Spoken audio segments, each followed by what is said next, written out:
You've probably seen some scary creatures online, right? But what about one from West African folklore with iron teeth, giant bat wings, and feet that point forwards and backwards? That's the Sasabonsam. And yeah, it's become total nightmare fuel on the internet. But what if I told you this ancient monster isn't here to scare us, but to save us? Seriously, let's dig in and uncover the incredible truth behind this legend. Okay, but first, put yourself here for a second. You're in a deep, dark forest. The sun is gone. Every little sound, every twig snapping, feels like it's right over your shoulder. What does your gut tell you to do? Do you press on, or do you turn right back around? Drop a 1 or a 2 in the comments. Because that choice, it's exactly what the story of the Sasabonsam is all about. To get to the real message, we first have to understand the fear.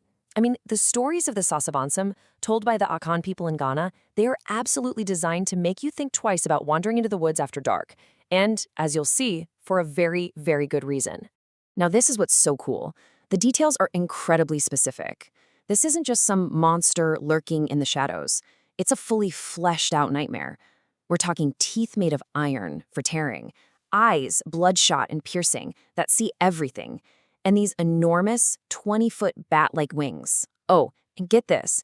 Its feet point both ways, so if you're foolish enough to try and track it, you'll have no idea which way it's actually going. It's the perfect predator for the forest. And its hunting style is pure psychological horror. The Sasabonsam doesn't run after you. Nope, it just waits. It sits up in the highest trees, letting its long legs hang down like creepy vines, waiting for someone to just walk right into its trap. The moment you're caught, it's game over. It's a terrifying thought for sure, but that terror has a job to do.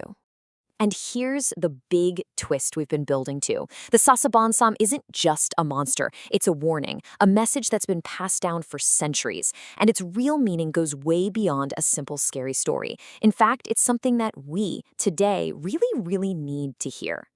So, how in the world does a horrifying monster become some kind of guardian? Well, the clues are hidden inside the stories themselves. Let's take a look at one of the most famous tales about the Sasabonsam.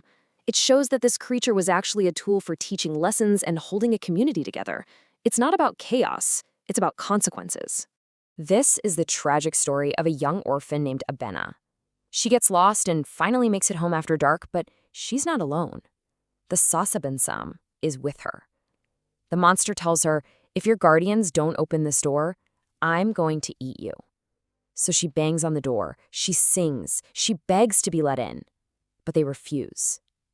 The next morning, all they find is her skull. It's a horrifying tale, but notice what the lesson is. It's not about a random monster attack.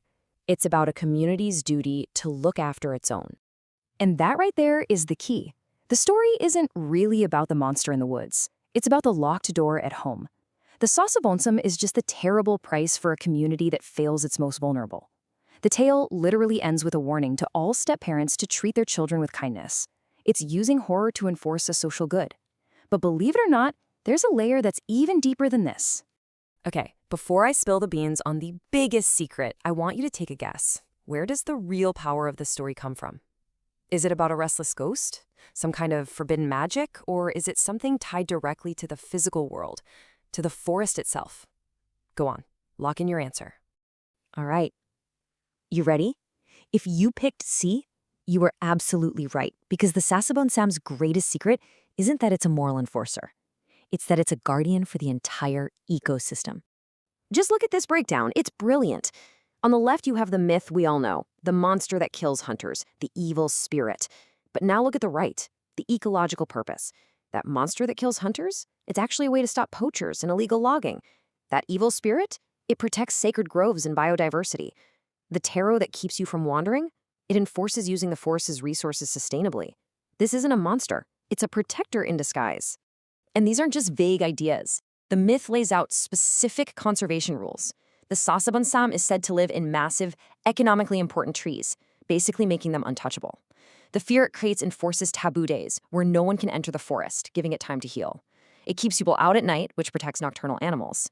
And it's said to punish anyone who gets greedy and takes more than their fair share. This isn't just folklore, you guys. This is a whole system of environmental law. And this all fits perfectly into the bigger picture of Akan beliefs, which include Asasiya, the earth goddess. There's this deep cultural understanding that nature is sacred, and the Sasabonsam, as terrifying as it is basically an agent of that sacred system. Think of it as a supernatural park ranger, making sure everyone follows the rules of Mother Nature. So, what we have here is this incredibly deep, scary, but also ecologically genius creature. Is it any wonder that a story this amazing is finding a brand new life in modern media, especially in the world of video games? This is where it gets really exciting. Take a look at this number, $7.1 billion. That's how big the gaming market is projected to be in just Southeast Asia pretty soon. In a market that huge and that crowded, everyone, from developers to players, is starving for one thing, something authentic. And that's where creatures like the Sasabonsam come in. I mean, think about it. We've all fought a million dragons and zombies. They're kind of predictable at this point, right? But a creature like the Sasabonsam, it's fresh, it's unique. It comes with this incredible built-in story, a real cultural background, and a purpose. It's not just another monster, it's a piece of a culture. It's educational, and it creates this amazing sense of place that you just can't get from another generic fantasy trope. And you know who's driving this? The players. Gamers today are so much more than just consumers. You're building communities, you're making your own content, and you're demanding stories that are richer, more diverse, and more meaningful. It's not just about fighting the next big boss. It's about exploring a whole new world and a new way of thinking. Which brings this whole amazing story full circle. The Sasabonsam is so much more than just a scary monster. It's a perfect case study for why these ancient stories aren't just relevant, they might actually be essential for our future. This quote right here just says it all, doesn't it? For thousands of years, it was these stories, these cultural beliefs that did the work of conservation. They built a respect for the natural world that was enforced by the most powerful tool we have, our imagination. If we want to protect the planet, we can't just ignore the ancient wisdom that's been doing it all along. So, the Sasabonsam teaches us an incredible lesson. Some of our oldest monsters might be our greatest allies. And that leaves us with a huge, fascinating question. What other myths and legends from all around the globe are just waiting for us to rediscover them? Not as things to be afraid of, but as blueprints for a better future.